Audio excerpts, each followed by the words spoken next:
Et à la volée, je suis évidemment toujours très heureuse de retrouver Nicole, docteur Nicole Delépine. Bonjour à vous. On va Bonjour tout le monde, merci d'être là. Ah mais non, c'est moi qui vous remercie. Je vous connais depuis longtemps, docteur Delépine, mais j'ai été très émue hier quand j'ai lu ce livre pour préparer cette émission. Ce livre qui s'appelle Du cancer à la vie, témoignages de combat, de guérison et d'espoir, avec 2 protocoles de traitement en annexe chez Éditions Résurgence. Avec, et on va en parler, des témoignages de vos anciens patients qui s'en sont sortis. Ils sont rentrés dans cette unité de malades du cancer dont vous étiez en charge. Des enfants à qui, pour certains, on a dit dans un mois, ils sont morts. Dans un mois, ils n'ont plus de bras. Dans un mois, ils n'ont plus de jambes. Et avec le docteur Gérard Delépine, vous avez reçu, vous avez dit non, c'est pas possible, on peut pas permettre des choses pareilles. Vous avez proposé un traitement différent qui a finalement été reconnu après des grands combats, on va parler.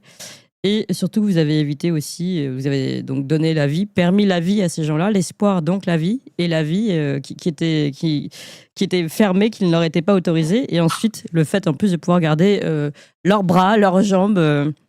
Et de pas forcément être amputé. On va parler de tout ça, on va parler de votre travail, on va parler de ce service, de cette unité que vous avez mise en place et du protocole évidemment très différent qui était très difficile à être reconnu, qui était reconnu, mais pour lequel vous aviez des bâtons dans les roues régulièrement. Mais on va recevoir nos autres invités immédiatement qui vont témoigner avec nous. Nous avons Christelle Matillon, bonjour. Bonjour. Et merci beaucoup d'être avec nous aujourd'hui. Christelle Mastillon, vous êtes, et vous témoignez dans le livre, hein, vous Oui. êtes une des, on va dire, victimes du cancer. Et désormais, vous avez décidé non seulement de témoigner dans ce livre de témoignages, qui est très très beau, avec des photos, etc., de raconter votre parcours pour le retour à la santé. Mais en plus, désormais, vous vous engagez aussi aux côtés de l'association d'Améthyste, c'est ça ? Exactement. Et nous sommes également avec donc la présidente de l'association Améthyste, Lynn Turcopatras. Bonjour à vous. Bonjour. Et merci beaucoup d'être avec nous. Vous aussi, vous témoignez. Vous faites la préface de ce très très beau livre.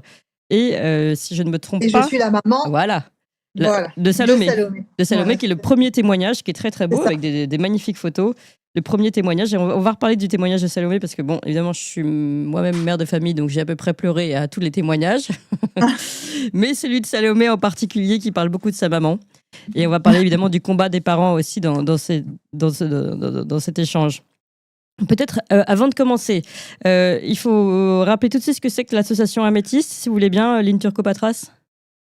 Alors, c'est une association qui a pour but de défendre les patients qui cherchent à être soignés, qui cherchent à avoir le meilleur d'un médecin et qui aide aussi les médecins à avoir le droit de soigner comme il se doit, comme eux l'entendent, et non avec des dictates et des obligations Et des protocoles étatiques. obligatoires. Parce que, Exactement. ouais. Ouais. Docteur Delépine, je sais que Christelle doit partir assez vite, donc assez vite, Christelle, ne vous inquiétez pas, on va vous donner la parole pour votre témoignage de parcours. Mais docteur Delépine, j'aimerais bien que vous situiez un peu le contexte, c'est-à-dire que vous avez une unité, vous avez eu votre unité, maintenant vous êtes à la retraite, bien méritée d'ailleurs. Vous avez une unité de soins qui, d'abord, au départ, n'était pas forcément évidente parce que vous avez proposé un protocole différent de soins pour les cancéreux, et notamment vous vous occupiez des enfants. Et pourtant, c'était tout à fait documenté, les réussites étaient prouvées. Est-ce que vous pouvez nous expliquer justement ce protocole différent et le combat que vous avez dû mener pour sa reconnaissance? Et ensuite, on va aller, et c'est tout l'objet de ce livre aussi, c'est de voir cette série de familles, de patients malades qui sont, pardon d'utiliser ce mot-là, mais maltraités, en tout cas mal reconnus en tant que patients dans les autres hôpitaux. On leur dit c'est tel protocole ou telle étude randomisée, puis un point c'est tout, c'est comme ça. Et souvent, les patients, on les voit qui sont en train de s'effondrer dans la mort, en fait, se laisser tomber parce qu'ils ne gardent aucun espoir, aucune humanité dans l'hôpital dans lequel ils sont. Et puis ils se battent, mais ils doivent littéralement se battre, parfois s'échapper la nuit, on va en parler, parfois au risque de perdre la garde de leurs enfants. On est quand même dans un monde délirant pour avoir le droit d'être soigné par vous, alors que vous avez toutes les reconnaissances, on va dire, en termes de résultats. Mais bon, est-ce que vous pouvez nous expliquer un petit peu ça, docteur Delépine? Oui, écoutez, effectivement, nous avons traité des patients depuis les années 82-83, avec des schémas de traitement éprouvés qui étaient déjà utilisés aux États-Unis, en particulier par le professeur Gérald Rosen, qui était quand même un des précurseurs des traitements efficaces dans les cancers des os en particulier. Et naturellement, nous utilisions des traitements qui avaient l'air de marcher et qui marchaient réellement pour traiter nos patients. Et en fait, ce qu'on nous opposait à ça, qu'on a commencé à nous opposer de plus en plus régulièrement à partir des années 86 et 90, et puis qui sont devenus quasiment obligatoires à partir de 2000, c'est des essais thérapeutiques obligatoires. C'est-à-dire, le patient arrive à l'hôpital, on fait une réunion, une concertation disciplinaire, multidisciplinaire, comme ils appellent, et on doit entrer l'enfant ou l'adulte dans un essai thérapeutique. Et si vous ne faites pas suffisamment d'entrées dans des essais thérapeutiques, ben, votre service est rapidement non homologué, non autorisé par toutes les agences bureaucratiques qu'on a inventées pour ça. L'agence régionale de santé, la haute autorité de santé, etc. Et à ce moment-là, vous n'avez plus le droit d'utiliser ces protocoles-là. Donc, faut pas. Nous avons utilisé des schémas de traitement reconnus, publiés dans les plus grandes revues internationales de cancérologie, qui à l'époque n'étaient quand même pas autant achetés par Big Pharma. C'est venu un petit peu plus tard, que ce soit quasiment automatique. Et c'est le refus d'entrer systématiquement des enfants dans des essais thérapeutiques qui a valu que nous sommes devenus mouton noir de l'oncologie pédiatrique. Mais c'est faut pas inverser. Donc, effectivement, le fait de ne pas vouloir. Alors, nous n'étions pas, contrairement à ce qui s'est raconté, évidemment, après, contre les essais thérapeutiques. Nous ne sommes pas pour les essais thérapeutiques quand on a comme traitement initial, alors qu'il y a des traitements qui marchent, qui sont démontrés efficaces. Oui, bien sûr. Ça reste vrai, pas seulement en cancérologie pédiatrique, ça reste vrai en cancérologie adulte, où on voit quand même des patients auxquels on impose des nouvelles drogues qui ne marchent pas, mais qui valent quand même 3 000 € le mois, alors qu'il y a encore des traitements démontrés efficaces depuis des années, dont les produits existent, sont sur le marché et qu'on pourrait utiliser. Bon, c'est vraiment un problème de succession de choses. On traite d'abord par les schémas thérapeutiques connus, efficaces, démontrés, dont on connaît les doses, qu'on sait surveiller, dont il n'y a pas trop de toxicité parce qu'en 20 ans, en 30 ans, on a appris à utiliser ces drogues. Et ce qu'on refuse, nous, et pour lequel on continue à se battre et informer les patients, c'est de les mettre d'emblée dans des essais thérapeutiques avec des nouvelles drogues qui marchent ou qui ne marchent pas, et qui plus souvent ne marchent pas parce qu'elles n'ont pas été testées suffisamment vu le nouveau système qui consiste à donner l'autorisation aux nouvelles drogues un peu trop rapidement et même très rapidement. Oui. On va revenir sur ce protocole, sur vos succès, évidemment. Moi, je ne comprends pas d'ailleurs pourquoi c'est pas plus élargi. On va continuer à en parler. Et puis avec aussi la présidente d'Améthyste dans quelques instants. Mais d'abord, je voudrais donner la parole, puisque Christelle ne peut pas rester très longtemps avec nous, à Christelle Matillon, qui a été elle-même, et donc il y a un témoignage très fort dans ce livre également, elle-même atteinte du cancer. Christelle, avant de vous donner la parole, que vous nous racontiez un peu votre parcours et puis comment vous êtes arrivée là où vous êtes aujourd'hui, c'est-à-dire vous-même engagée au sein de l'association Améthyste. Je vais lire quelques extraits de votre témoignage. Votre maman, depuis le début, voit une boule grossir au côté droit du cou. Depuis le début, elle pense que c'est un cancer. Elle va voir le médecin. Elle dit: je pense que ma fille a un cancer. Le médecin répond: bah non, madame, à cet âge-là, on n'a pas de cancer. Bon, bah, vous avez à chaque fois des cytoponctions à faire, mais bon, ça ne s'arrange pas. Et puis, soudainement, eh bien, on vous dit: lundi, je t'opère. Mardi, vous allez à l'hôpital. Et puis, en fait, après, vous vous dites: je vais mourir. Et le lendemain, votre mère a rendez-vous avec le chirurgien qui vous dit: madame, dans 1 mois, votre fille n'est plus là. Voilà comment les choses partent à toute vitesse. On parle bien de vous qui êtes là encore là avec nous aujourd'hui, qui vous engagez aujourd'hui pour les autres. Et votre mère, et c'est là on pourra en reparler tout à l'heure avec Lynne Turcot-Patras, votre mère s'est pas laissée démoraliser. Elle a dit: écoutez, ma fille commencera un traitement avec ou sans vous. Et évidemment, elle a fait des recherches et elle a trouvé l'unité de docteurs de Lépine, des docteurs de Lépine. Est-ce que vous pouvez nous raconter ce qui s'est passé ensuite, Christelle ? Bah, en fait, quand j'ai fait ces fameuses cycloponctions, que j'ai été opérée, hem, on avait ma marraine, en fait, connaissait un professeur de Villejuif où on a eu un rendez-vous. Donc on est allé le voir, il nous a dit: «Je peux pas vous prendre en charge, mais j'ai une confrère et amie qui pourra le faire». Et en fait, c'est comme ça qu'on est arrivé en décembre, 1999 dans le service de Nicole. Oui. Alors, Donc voilà. quand vous êtes On rentre arrivé, dans oui, allez-y. on rentre dans ce service et la première chose qui m'a surprise, j'entends une jeune fille qui crie et qui dit: «Salwa!» Elle lui dit: «J'arrive!» et elle dit: «J'arrive Céline!» Et donc c'est là qu'on a rencontré pour la première fois donc toute l'équipe, de Nicole et donc pour la première fois en fait, si vous voulez, c'était, on nous parlait, Oui. on nous écoutait.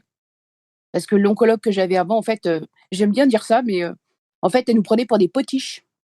Oui. Vous savez, elle prenait sa potiche, elle faisait des examens à sa potiche et elle remettait sa potiche en place. Mais Mmh. par contre, lui parler, ah sûrement pas. Mmh. Donc Ça, ouais, ça c'est vraiment quelque chose de constant, hein, qu'on retrouve dans tous ces témoignages. Quand ils arrivent, alors d'abord, ils ont véritablement l'impression d'être traités comme soit des rats ou des souris de laboratoire en fonction, des numéros pour beaucoup. Je reprends les termes, hein, que je lis. Potiche, vous, ça c'est votre mot à vous. Et tous disent, et ensuite on arrive dans le service de docteur de l'épine. Et il y a un côté un peu, visiblement, un peu foutraque, ça part dans tous les sens, mais hyper familial. Une ambiance, quelque chose. Les parents qui ont le droit de dormir avec les enfants, on va en reparler parce que sinon, dans les autres hôpitaux, les parents n'ont pas le droit de dormir avec les enfants. Je ne sais pas si vous imaginez. Parfois, il y a des enfants de 2 ans, ils n'ont pas le droit de dormir avec leurs parents. Enfin, déjà, pour tenir un enfant à la vie, il faut peut-être que sa mère soit là, je ne sais pas. Enfin, donc, on est sur des trucs complètement aberrants. Et là, c'est l'inverse. C'est la famille, c'est les Italiennes qui préparent le dîner pour tout le monde. Le lendemain, c'est le grand couscous, etc., etc. Et c'est ça qu'on voit aussi. Et on se dit, mais en fait, c'est véritablement une ambiance complètement différente de ce qu'on peut connaître, enfin, ce qui est raconté dans les hôpitaux et notamment dans les couloirs des cancéreux.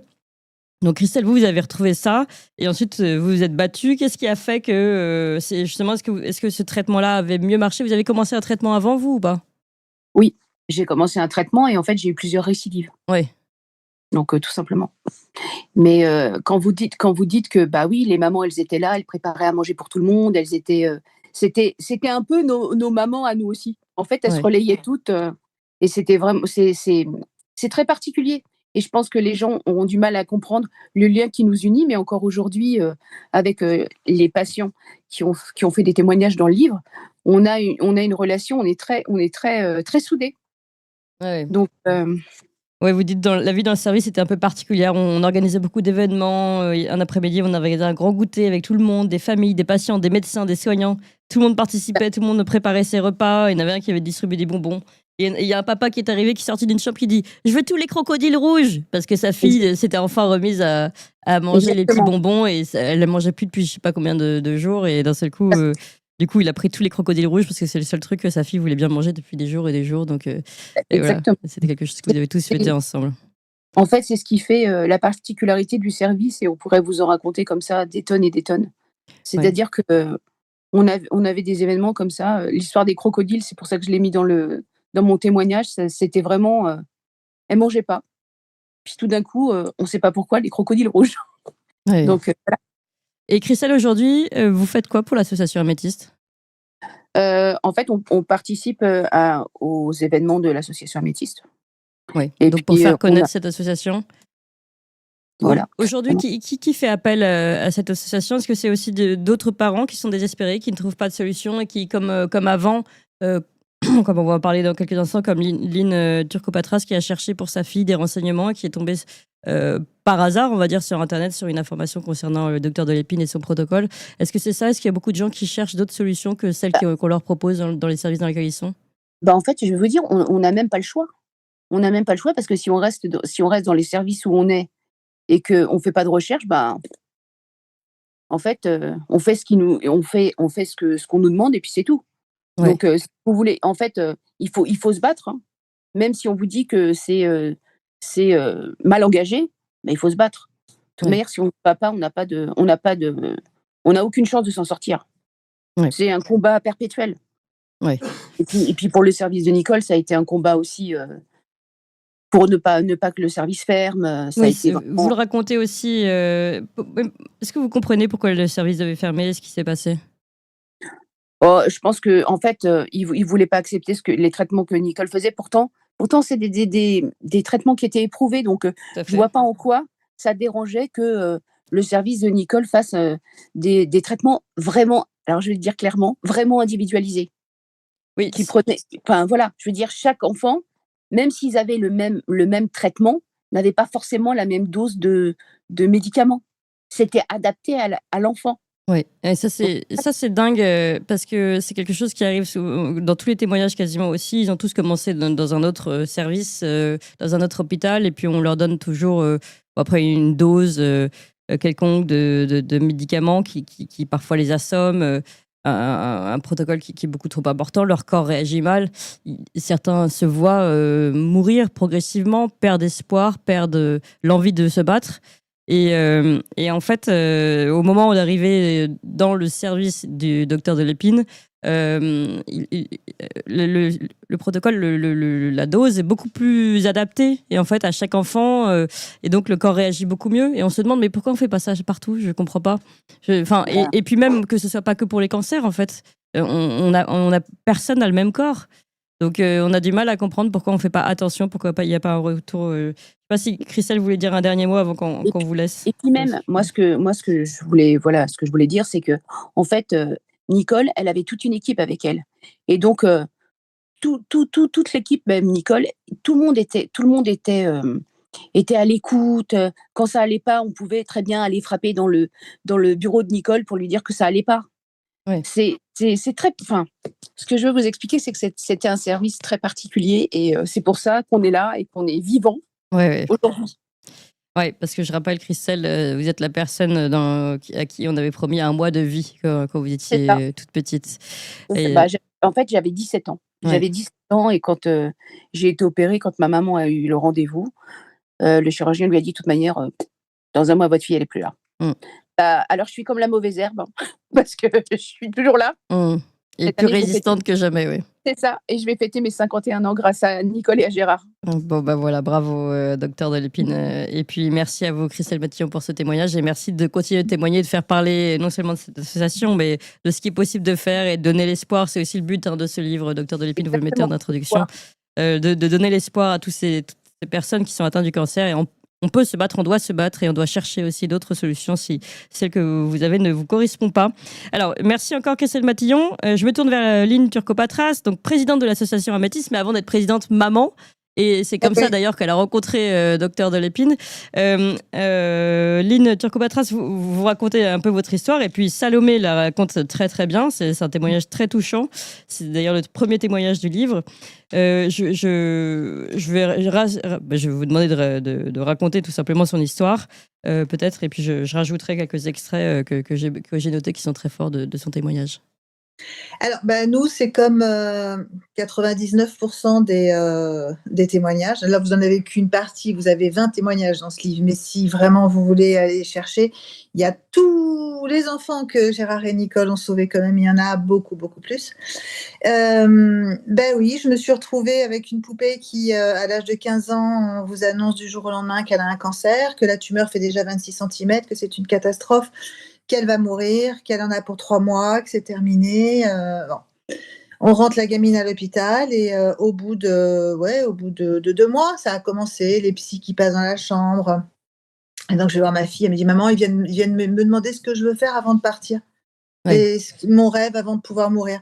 Je dis: «Attends». Alors moi, je courais derrière tous ces gens dans l'hôpital. Enfin, je devenais à moitié hystérique, hein, quand même, hein, faut on peut pas accepter que quelqu'un décide que votre fille va mourir. Voilà. C'est un enfant, ça va pas mourir. Point barre. Ça se soigne jusqu'au bout, on essaye. Et puis je rentre à la maison et là je me dis: «Non, c'est pas possible, il faut que je la sorte de là-dedans», et je tombe sur, en cherchant, je cherchais une opération pour ce sarcome et pour moi, il fallait l'enlever. C'est plus logique. Je tombe sur l'association Améthyste qui a sauvé la vie de Salomé, puisque j'ai réussi à avoir Nicole au téléphone. Ensuite, on a réussi à aller les voir. Alors, il faut savoir que vous n'avez pas le droit de sortir votre enfant de l'hôpital. On vous dit, si vous le sortez, l'enfant appartient à l'État jusqu'à ses 18 ans. Vous n'avez pas le droit. Donc, on a un peu traficoté. J'ai réussi à sortir ma fille.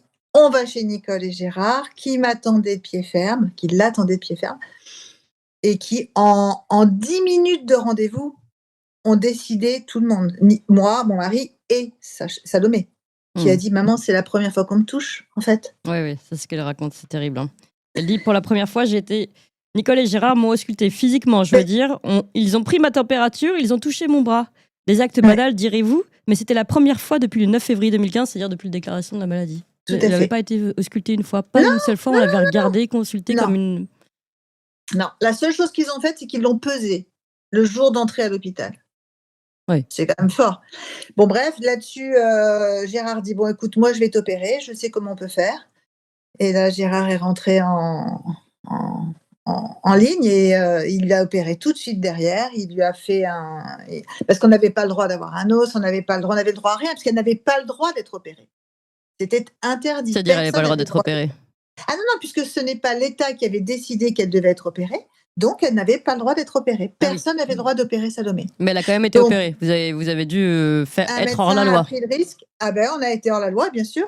Un médecin a pris le risque. D'ailleurs, il a été ensuite sanctionné lorsque l'État l'a appris et il n'a plus le droit d'opérer des enfants touchés de cancer. C'est surréaliste, hein. Attendez, là, vous parlez du docteur Gérard Delépine ? Non, un monsieur un médecin avec qui Gérard a travaillé.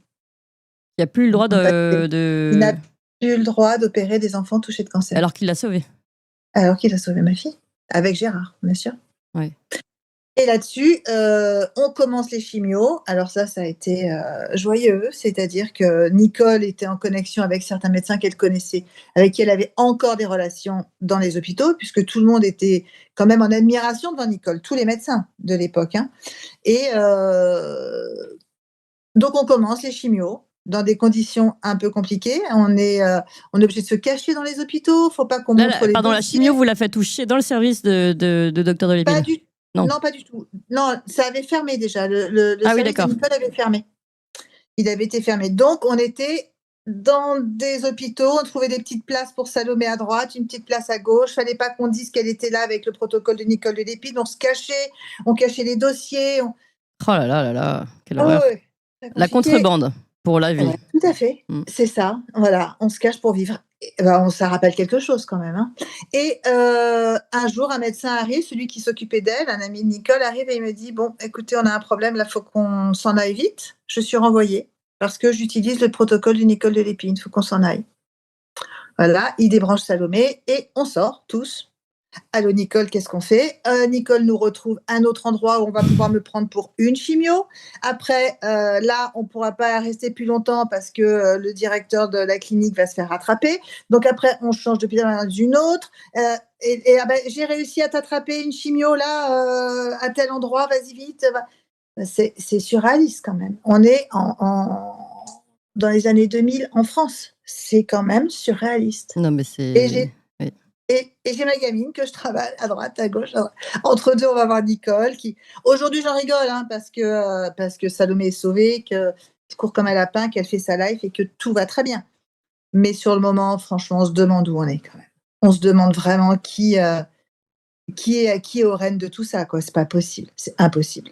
Oui, bien sûr. Et en fait, c'est légitime de se poser cette question. Moi, je me la pose là en vous entendant. Je veux dire, comment...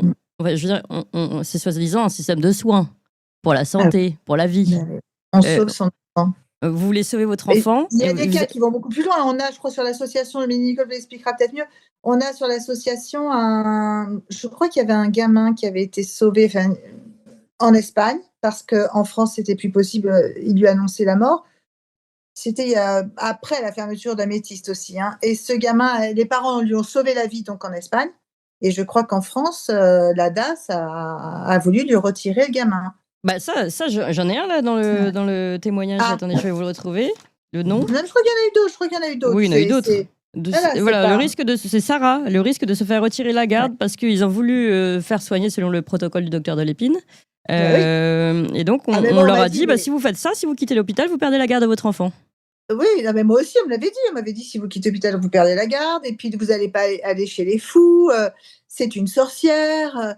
Je dis, oui, mais en attendant, la sorcière, elle me propose de sauver ma fille, vous m'annoncez que dans 3 mois, elle n'est plus là. Je fais quoi ?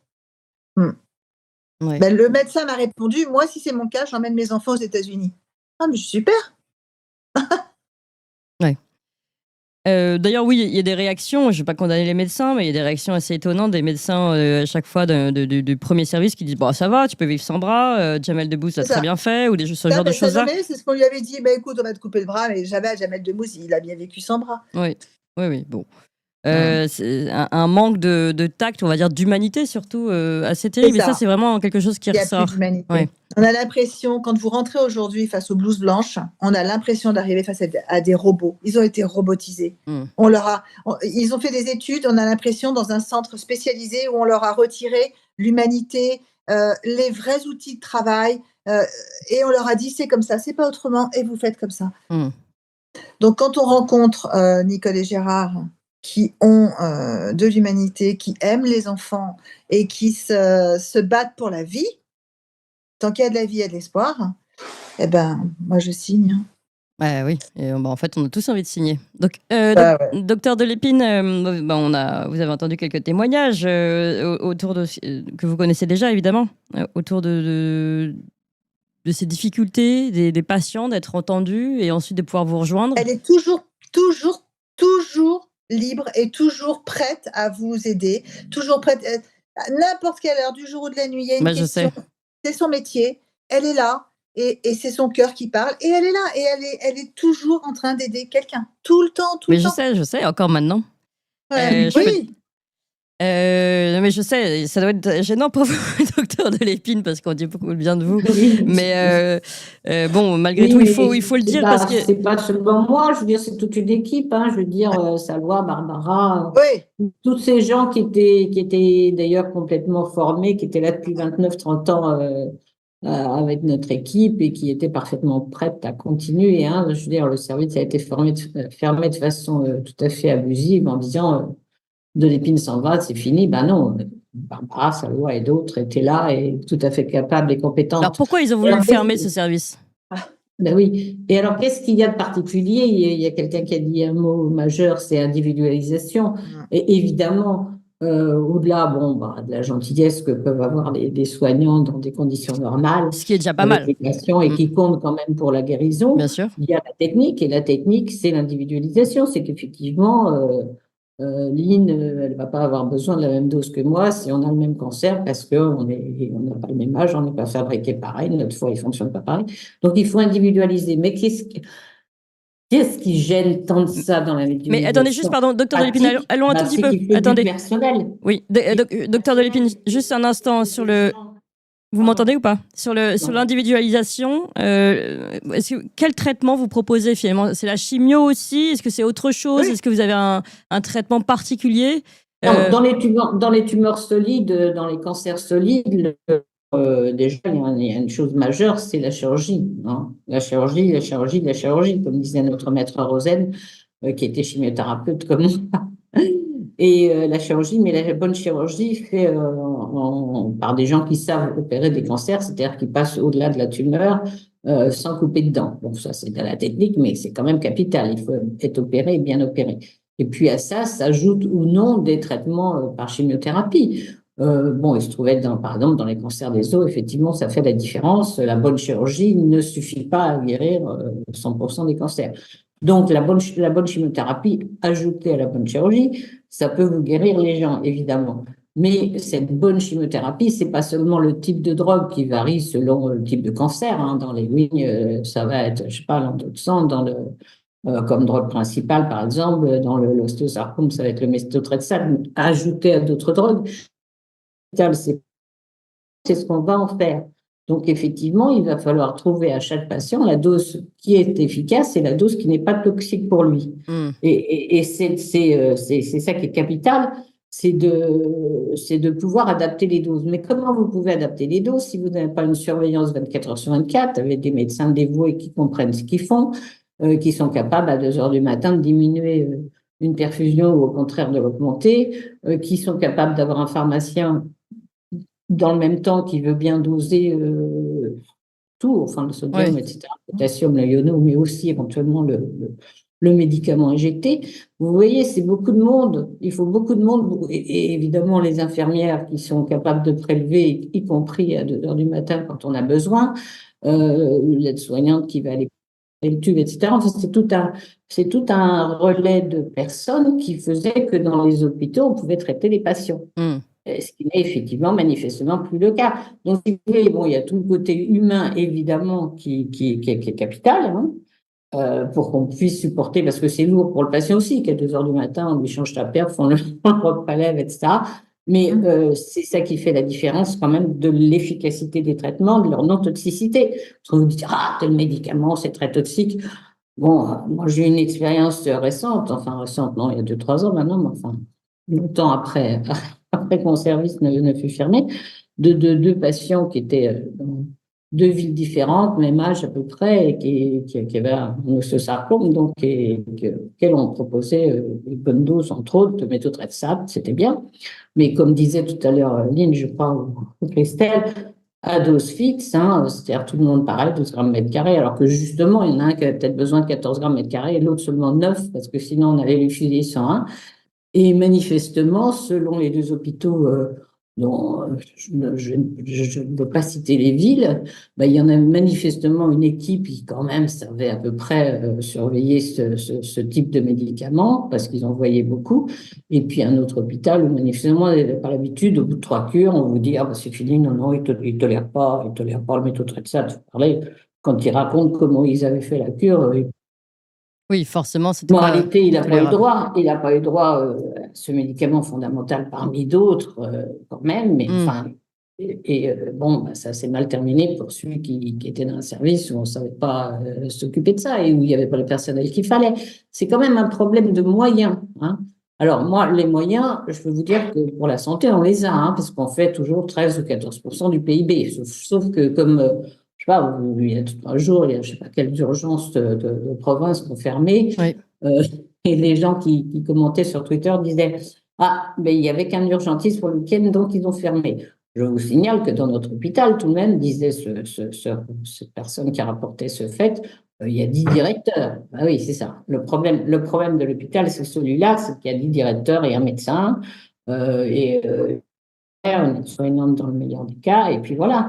Et on ferme parce qu'il n'y a pas de personnel médical ou paramédical. Et puis, par contre, on multiplie les directeurs. À chaque fois que ça ne va pas, on va faire un audit, etc. Oh, on a gagné 2 postes. Et quand vous regardez les 2 postes, ben, on vous a rajouté un directeur des ressources humaines ou des sous aussi, quand même.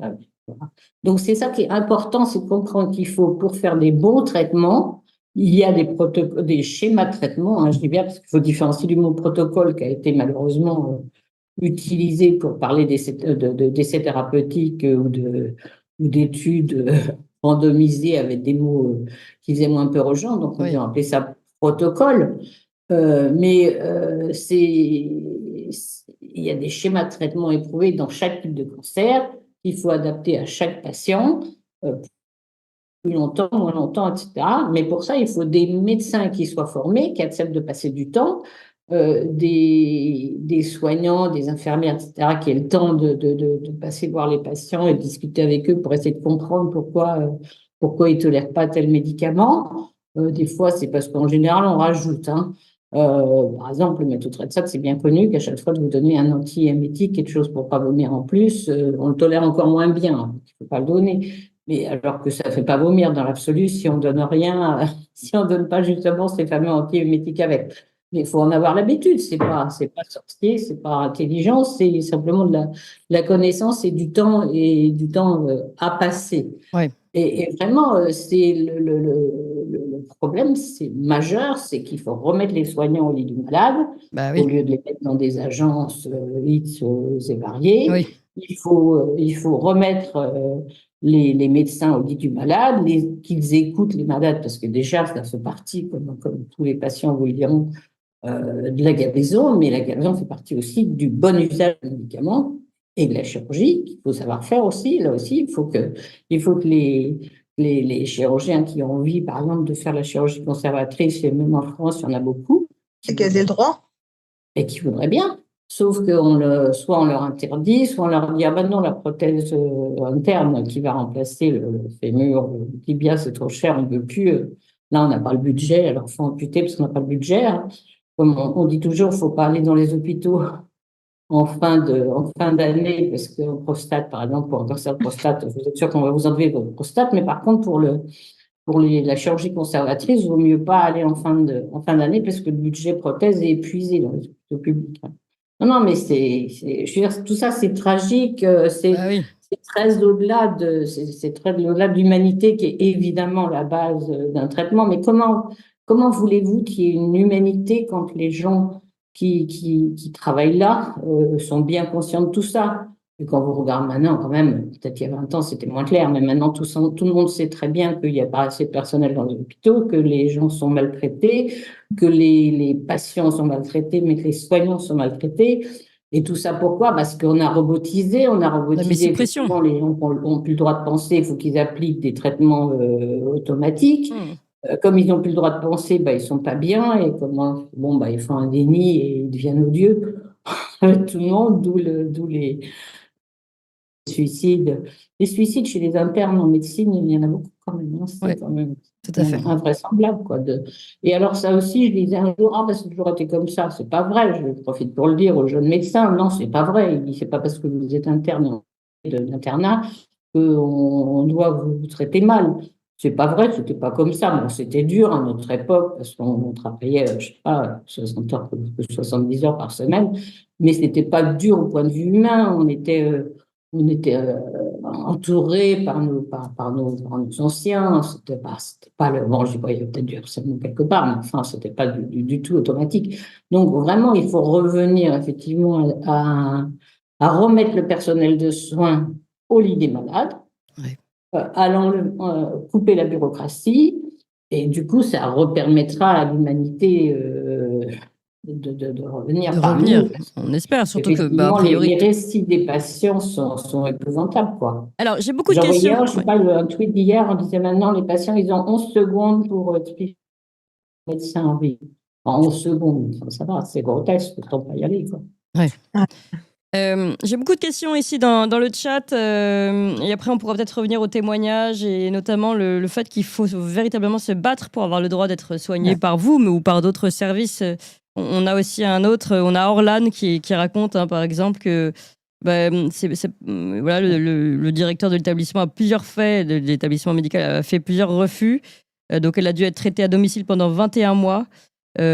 Ensuite, ils ont trouvé un professeur italien qui a accepté de les prendre avec un autre traitement, l'hyperthermie. On va peut-être en parler justement des autres traitements. Sa tumeur a diminué de 40%, mais aucune prise en charge et ensuite toujours pas le droit de retourner dans un service comme celui de Docteur de l'Épine. Et c'est grâce à une émission télé, finalement, si j'ai bien compris, l'émission de Julien Courbet sur TF1, qu'elle a eu le droit parce que ça a été médiatisé. Mais on en est à là, c'est-à-dire qu'il y a des parents qui ont fait des grèves de la faim, il y en a d'autres qui ont fait des émissions télé pour avoir le droit de se faire entendre et de rejoindre un service. On en est juste là. Ils demandent à rejoindre un service d'un médecin en qui ils ont décidé de porter leur confiance. C'est quand même assez incroyable. Et j'ai aussi beaucoup de questions, donc tout ça, et ensuite je vous laisse parler l'une et l'autre. Sur le docteur Schwartz et je sais pas, est-ce que vous appelez ça son protocole, enfin ces méthodes du docteur Schwartz, avec notamment le bleu de méthylène. Et puis, si vous pouvez nous parler aussi de l'hyperthermie, enfin, est-ce qu'il y a d'autres solutions finalement que celles qu'on connaît en France, qui sont pas toujours, qui peuvent être invasives. Je ne sais pas qui veut répondre en premier. Peut-être le docteur de l'Épine sur le docteur Schwartz et l'hyperthermie. L'hyperthermie, en l'occurrence, dont a pu bénéficier Orlan en Italie, c'était l'équivalent de traitement local. Hein. Comme je vous disais tout à l'heure, le traitement d'une tumeur solide, pas une leucémie, c'est pas un cancer du sang. C'est vraiment un traitement local très important. Et donc, on est effectivement très heureux qu'elle ait pu avoir ce traitement-là sans prise en charge. Hein. Bon, on a réussi de temps en temps à avoir des prises en charge en Allemagne pour l'hyperthermie. Pour certains patients adultes, la sécurité sociale a parfois. Alors, des traitements complémentaires alternatifs, qu'est-ce que je pourrais dire aux gens? C'est d'éviter de jouer au petit médecin tous les matins en allant voir la nouvelle vidéo qui va vous dire qu'il faut prendre tel médicament, tel autre, tel schéma thérapeutique. c'est pas de la médecine, c'est pas ça qui va réparer la médecine. Faut arrêter parce qu'il y a tout ce qu'on veut là-dedans, hein. Il y a boire et manger, il y a des vieux trucs dont on connaissait un certain nombre d'efficacités. Le méthylène, c'est une vieille histoire. Bon, ça ressort, ça fait plaisir, bon, c'est bien. Mais c'est pas ça qui va guérir les cancers. Faut qu'ils arrêtent de faire croire à tout le monde que avec une drogue de plus, la médecine, c'est quoi? Il y a un bouquin qui est fait par le professeur Philippe Imbert, si vous voulez lire ça, c'est avez-vous un bon médecin? Allez lire ça, parce que vous verrez comment un médecin normal doit vous voir. Il vous reçoit, écoute, il vous écoute pendant 7 secondes, hein, ni 11 ni même 2 minutes. Vous racontez votre vie, vos antécédents, vos angoisses, pourquoi vous êtes là, etc. Et ouais. Et puis après, vous examine cliniquement, il vous fait déshabiller. Hein, je sais bien que maintenant, ça doit être conçu comme du harcèlement, de je ne sais pas quoi, mais il vous fait déshabiller parce qu'il y a des tas de trucs qu'on voit à l'examen clinique, qu'on voit d'ailleurs pas forcément au scanner, hein. Moi, je me rappelle deux, trois boules sous-cutanées qui étaient des métastases chez les patients ou à l'examen clinique qu'on n'avait pas décelé au scanner. Donc, maintenant, ils sont plus performants. Enfin, l'examen clinique, c'est fondamental, hein, ganglion, tout ça. Donc, lisez des bouquins qui vous expliquent ce que vous devez attendre d'un médecin. Hein, il y en a un autre qui vient, je ne me souviens pas du nom de la dame, mais qui s'appelle La pensée médicale, qui est une vidéo sur la pensée médicale. Comment on doit recevoir un patient quand on est médecin et comment on doit être reçu par un médecin. Donc, interrogatoire, antécédents familiaux. Des fois, dans vos antécédents familiaux, vous allez trouver des solutions, enfin des idées qui vont vous orienter sur un diagnostic, examen clinique et après seulement éventuellement examen complémentaire mais adapté. On ne va pas voir le médecin. Donnez-moi une ordonnance d'IRM, de scanner, de machin, donnez-moi du bleu de méthylène ou n'importe quoi. C'est pas de la médecine, tout ça, c'est du n'importe quoi. Donc, il faudrait vraiment, moi, je suis très, très malheureuse de voir toutes ces vidéos. Je dois en recevoir une dizaine de jours par jour. Enfin, souvent, c'est la même, d'ailleurs. Il faut arrêter. C'est pas ça, la médecine.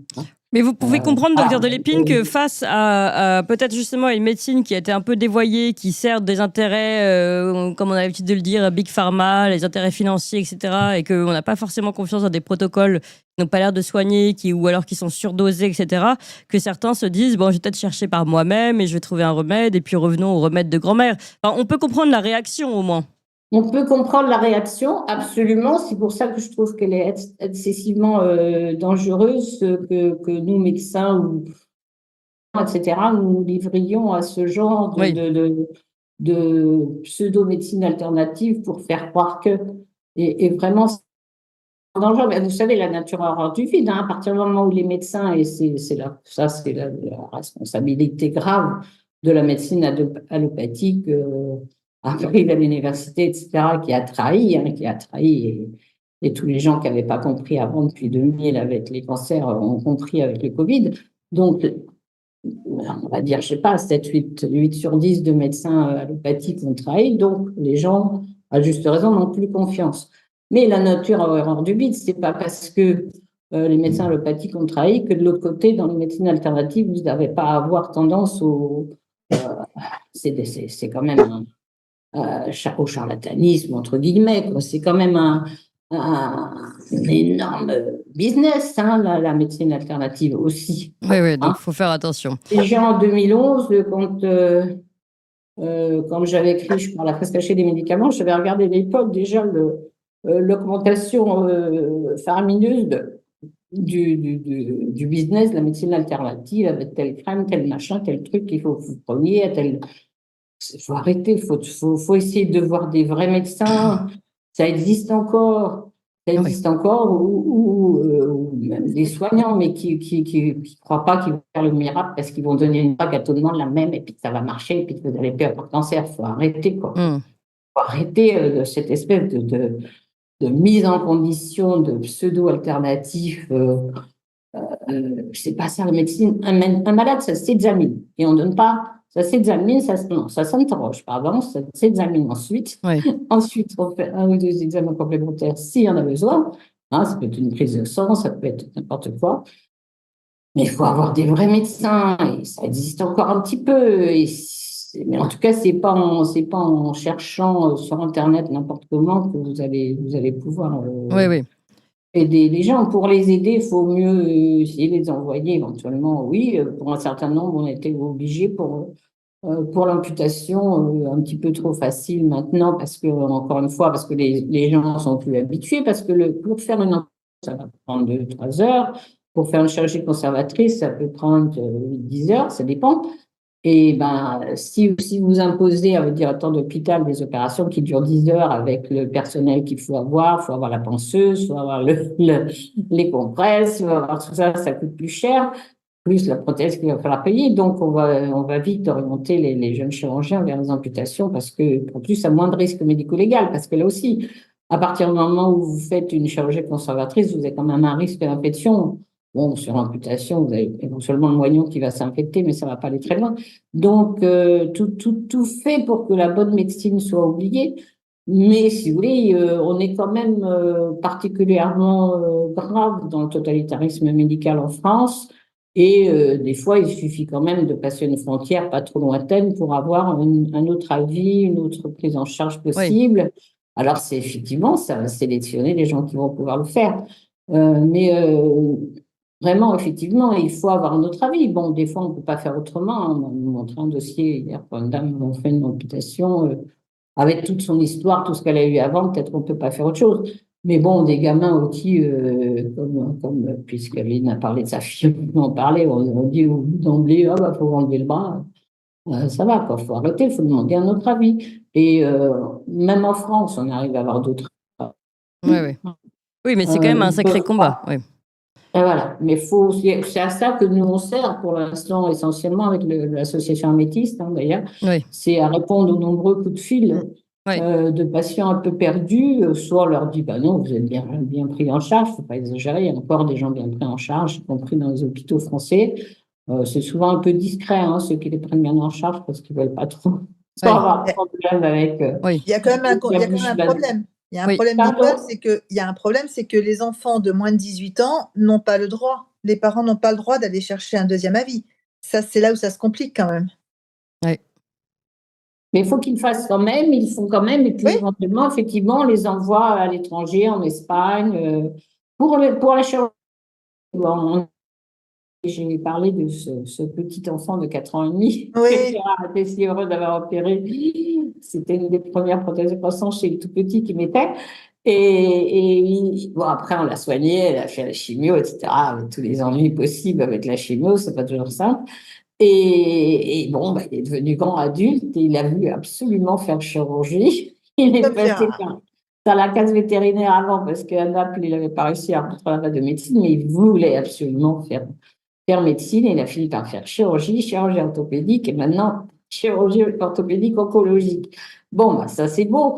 Et bon, il est encore un petit peu jeune dans son service, mais on arrive à lui envoyer des patients atteints de cancer auxquels il peut proposer des solutions, alors qu'en France, on a dit qu'il faut amputer rien du tout. Mais bon, on trouve des solutions quand même. Ça, c'est le rôle, justement, ça, c'est le rôle. En France, non. Pardon ? En France, on n'en trouve plus, Nicole, il faut dire la vérité. Oui. Alors en France, je crois que j'ai mis dans le livre le témoignage de Léo, je crois. C'était rigolo parce que effectivement en France on dit il n'y a rien à faire, là où il était, grand hôpital français où il était, où il n'y avait rien à faire, il fallait l'amputer, etc. Et puis du coup les parents, je ne sais pas si c'est avant ou après qu'on se téléphone, mais ça n'a pas d'importance, ils sont partis au Canada voir un autre avis. Et là, au Canada, ils disent, oh, bah oui, on peut faire autre chose que l'amputation, mais pourquoi vous n'allez pas à tel hôpital en France, que je ne vais pas citer parce qu'il ne faut pas qu'on les embête, ces gens-là qui ont effectivement sauvé la jambe du gamin, l'ont pas amputé, etc., en France. Mais discrètement, quoi, parce que s'ils s'affichent trop, alors il ne faut pas trop publier dans ces cas-là. Si on publie, moi je me souviens, mais ça fait très longtemps, moi j'avais des collègues qui avaient des bons résultats, je ne sais plus exactement sur quoi, mais je disais pourquoi vous ne les publiez pas? Oh, bah si on les publie, on va nous embêter, et là on fait discrètement, il n'y a pas de souci. C'est quand même embêtant de ne pas pouvoir publier sur des résultats. On est quand même dans un drôle de système. Enfin, pour vous, ça fait des dizaines d'années que vous battez dans ce système-là, docteur Delépine. Mais franchement, nous, on découvre et c'est pas normal que des personnes qui ont des succès dans la lutte contre le cancer doivent se cacher dans leur succès. Enfin, je veux dire, on marche sur la tête quand même. Hein. C'est-à-dire que ceux qui ont j'imagine que c'est pas réservé à la cancérologie. Hein. Moi, je vous ai parlé bien sûr. de ce que je connais, mais en neurologie, c'est pas loin d'être très différent. Hein, je crois. Faut pas. C'est vraiment une déviance française. Bon, mais si vous voulez, on est presque au fond de la piscine là, donc on est en train de mettre un grand coup de pied au fond de la piscine et on va remonter. Ça, c'est voilà. Ça, c'est le témoignage. Dans les jeunes générations qui ont envie de faire de belles choses. Oui. Donc, on va y arriver. Alors, allez-y, Lynn Turcot-Patras, si vous voulez réagir aussi à tout ce qui a été dit. Oh, Nicole, moi, elle peut parler pendant des heures. Je vais l'écouter, et je vais me dire, oui, elle a raison. De toute façon, c'est tellement logique, c'est tellement carré, c'est tellement. Moi, aujourd'hui, j'ai cette chance énorme d'être proche de Nicole, ce qui fait que moi, aujourd'hui, il y a le moindre problème. Allô, Nicole. Oui. C'est un vrai docteur. Oui. Un vrai docteur, j'ai cette chance. Mais et je me rends compte de la chance qu'on a aujourd'hui en France d'avoir un docteur comme ça à nos côtés. Ça, c'est sûr. C'est sûr que je pense la même chose parce que je suis relativement proche des docteurs Delépine aussi, grâce à toutes les interventions qu'on a faites ensemble. Et j'ai toujours senti cette, ça n'a pas de prix, hein, cette attente, cette entente, cette écoute par rapport à l'époque, c'était pour le Covid, mais pour d'autres sujets. Et évidemment, ça n'a pas de prix. Et c'est le but, si j'ai bien compris, on va finir là-dessus, de l'association Améthyste aujourd'hui. Malheureusement, donc ce service, on l'a compris, le docteur Delépine n'existe plus, cette unité. Réduite à néant par nos chères autorités sanitaires. Donc, aujourd'hui, le but de l'association Améthyste, c'est de continuer de faire vivre cet esprit et de rediriger, de conseiller vers les bonnes personnes. C'est ça, en fait. Exactement, c'est de pouvoir aider les gens qui ont besoin aujourd'hui et qui veulent s'en sortir, des parents qui sont en train de se battre, qui sont passés par là où je suis passée. J'aimerais qu'ils trouvent un jour ce numéro de téléphone, qui nous appelle et on va les aider. On va les aider de ce qu'on peut faire. Surtout, Nicole va faire effectivement ce qu'elle sait faire. Et ensuite, on peut effectivement les diriger sur l'étranger. Oui, bien sûr. Mais il faut se battre dans la vie. Et on est là pour les gens qui ont envie de se battre. Oui, bien sûr. D'ailleurs, c'est intéressant. Beaucoup disent, finalement, heureusement, là, ça fait partie des progrès. Moi qui suis plutôt assez anti-technique, les progrès de la technique, on va dire, Internet, permet de trouver votre contact éventuellement ou de se renseigner sur le docteur Delépine et ce qu'ils ont fait, enfin les deux docteurs Delépine. En France, c'est des résultats qui sont bien meilleurs. Hein. Je ne sais même pas si j'ai cité les chiffres, mais en gros, on a du 4. Voilà. Le progrès fut spectaculaire avec un taux de survie passant de 40% à plus de 80%. Donc, on est quand même sur des progrès importants. Hein. On parle de vie. Donc, c'est considérable et c'est à prendre en compte. Et tout ça, c'est donc en suivant l'association Améthyste. Vous avez aussi tous ces très, très beaux témoignages qui, même si vous n'êtes pas atteints, sont très forts, vous rappellent aussi ce que c'est que la vie de tous les jours. Que les combats. Oui, non, mais ça, évidemment. Toutes les mamans, n'en parlons pas. Mais voilà. Et c'est un livre d'espoir avec des très belles photos. Donc, je vous le recommande à tous. C'est un livre qu'on peut regarder en famille pour mieux comprendre aussi. Et avec une très, très belle préface d'Alexandre Henrion-Côte, d'ailleurs, je précise. Du cancer à la vie, témoignages de combat, de guérison et d'espoir, avec les informations sur les protocoles de traitement. Ça, c'est peut-être si les médecins veulent se plonger dedans.